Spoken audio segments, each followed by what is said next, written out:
मंदिर था। मंदिर के सामने क्या थी? सड़क थी। तो इजवा जनजाति के लोगों को, यहाँ के लोग जो ऊंचे जात वाले थे, वो कहते थे कि तुम इस सामने से नहीं जा सकते, यहां से तुम प्रवेश नहीं कर सकते। दूसरा रास्ता बहुत लंबा दूरी तय करके था, 5-6 किलोमीटर।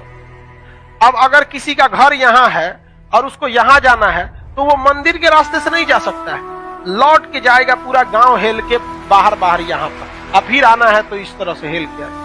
बताइए ये गलत बात था कि? अरे यार, वो छोटा जात बड़ा जात क्या हो? छोटा जात वाला तो बड़ा जात वाले को छू लेता है तो कहते हैं अशुद्ध हो गया, ज्यादा वोल्टेज छोटके में है कि नहीं है? आप बताइए, छोटा जात वाला बड़े जात को छूता है तो क्या कहते हैं? हम अशुद्ध हो गए। तो तुम्हारे में वोल्टेज है तो तुम बड़ा जात वाला छोटा को छू के शुद्ध करके दिखाओ।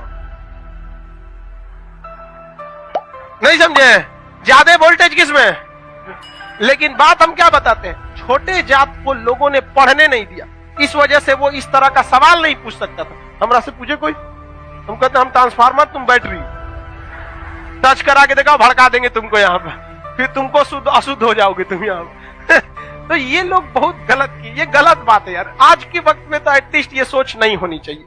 क्या छोटा बड़ा जात करते, मतलब क्या ही बताया जाए इनको? खुद हिंदू धर्म के शास्त्र में पढ़ी, आपको पढ़ा है, ऋग वैदिक काल में जाति का निर्धारण कर्म के आधार पर, उन लोगों ने अपनी फायदा के लिए जाति के आधार पर कर दिया, वंश के आधार पर किया कि नहीं किया? हम ये बात थोड़ी कर रहे हैं, ये तो ऋग्वेद में लिखा है। हम कौन होते हैं भैया बताने वाले कि जाति के आधार पर होगा कि नहीं? ऋग्वेद हम लिख ले हैं, जाके पढ़िए ऋग्वेद में। वहां एक ही परिवार में 4 जाति के लोग रहते थे, प्रारंभिक वही है ना, बाद में ना संशोधन कर दिया गया, तो गलत था। यहाँ पर केरल में बहुत अत्याचार हुआ। यहाँ पे केरल का त्रावणकोर का एक राजा था, यहाँ पर इसने दलित महिलाओं को मूला कर्म लगाता था। टैक्स था मूला कर्म। मूला कर्म एक टैक्स था जिसमें दलित लड़कियों और महिलाओं को अपना स्तन नहीं ढकना था, खुला रखना था। अगर वो स्तन ढकती है तो उसे टैक्स देना पड़ेगा ऊंचे जात वालों को, क्योंकि ऊंचे जात वाले को नीचे जात वालों से अलग करने के लिए ये तरीका लाया गया। अब ये बताइए, ये कितना नीच समाज की ये मानसिकता हो सकती है? ये आप कह सकते हैं कि जिस भारत में नारियों की पूजा होती है, भारत में ये मूला कर्म स्तन ढकने के लिए, और वो भी इस नाते कि तुम दलित हो, कितना गलत है। और इसको देखिए, इस पे कोई बहुत बड़ा बवाल आज तक हुआ है नहीं, लेकिन एक मूवी अगर आ जाएगी पद्मावती, या एक बाजीराव मस्तानी, एक कोई मूवी आ जाएगी, या कोई किसी कंपनी का प्रचार आ जाएगा। अभी एक किसी कंपनी का कोई प्रचार आया था दीपावली, उसके लिए बवाल हो गया। कभी इसके लिए बवाल हुआ है? नहीं, होगा भी नहीं। रीजन क्या है? दलित लोग उतना पढ़ने ही नहीं दिया इन लोग को, आगे भी नहीं दे रहे। दलित के कुछ नेता भी आए तो अपने परिवार को लगाने में आगे बढ़ गए, वो पढ़े लिखे नहीं। यहाँ एक मूवी के लिए बवाल हो सकता है, जिस हम पर्सनली हम बताते ना, बवाल की वजह से हम बाजीराव मस्तानी मूवी देखे, हमें ऐसा नहीं लगा कि उसमें क्या था। भले काटने के बाद वो था कि क्या था हमको ये नहीं पता, लेकिन ऐसा उसमें मूवी में कुछ गलत दिखाया गया है। उसमें तो और बहादुरी दिखाया गया कि महिलाओं ने, कि देखो भाई मरने के बाद भी हमने क्या किया है, जौहर, जो गलत था। अलाउद्दीन खिलजी, इससे नुकसान किसको था? इससे अलाउद्दीन खिलजी का वो चेहरा जो सबको नहीं पता था, वो भी देख लिया लोगों ने, लेकिन उसके लिए विरोध हो सकता है। लेकिन इतना गलत चीज के लिए कभी आपने विरोध देखा है? कभी नहीं आया।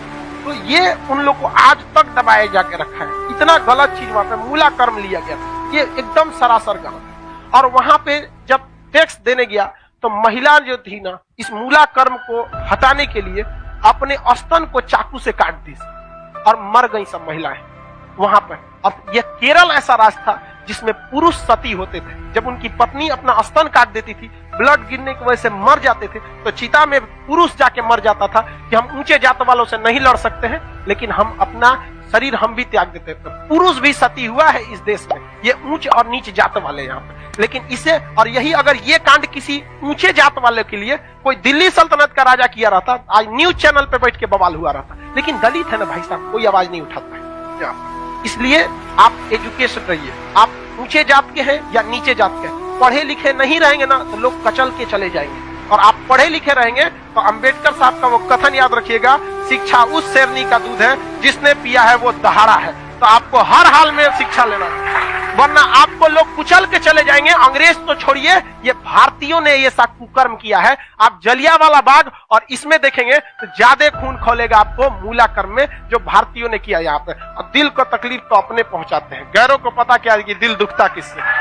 ये देश के लिए आपको शर्म आएगी। हमारी संस्कृति पे जहां हमें नाज होता है, ये हमारी संस्कृति में दाग है, दाग धब्बा है। जिस तरह चांद में भी दाग है ना, हमारी अपनी संस्कृति पे इस दाग को कभी भूल नहीं सकते हैं कि पूरी दुनिया में ये एक ऐसा देश था जहां मूला कर्म लिया जाता है। लेकिन आज भी बहुत हल्के में इसे ले लिया जाता है, हल्के में ले लिया। जानते हैं क्यों? क्योंकि ये दलित के साथ, समझा गया कि नहीं? बहुत ऐसा होता है। कितना आदमी बताएगा? ज्यादा हम भी बोलेंगे तो सोचा हमारा कहेगा तू दलित का फेवर कर, हम कुछ ही फेवर कर। नहीं हुआ रहा था, नहीं बोलते।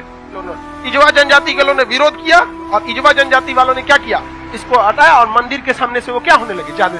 नहीं, भगवान ने कब कह दिया कि तुम हमको मतलब नहीं। राम जी सबरी के जूठे बेर खाए थे, तू राम जी से बड़ा हो गया है। राम जी के पैर के धूल के बराबर है आज के वक्त में, चाहे कितना बड़ा प्रकांड विद्वान। सबरी के जूठा बेर खाए थे कि नहीं? जूठा बेर यहाँ।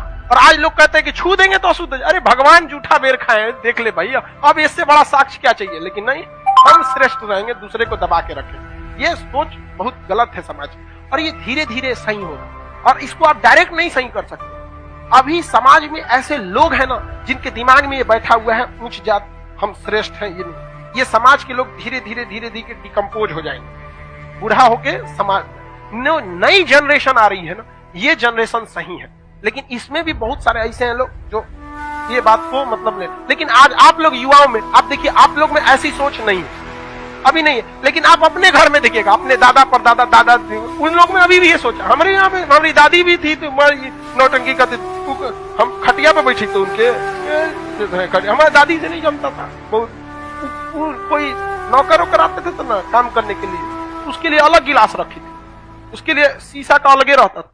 क्योंकि ये कौन सा तरीका आपका भाई? आप भी पीने के बाद धुल देंगे, वो भी धुला जाएगा, सब साफ हो जाएगा, इसमें कौन सा बात है। लेकिन ना, मर गई लो, खत्म कहानी।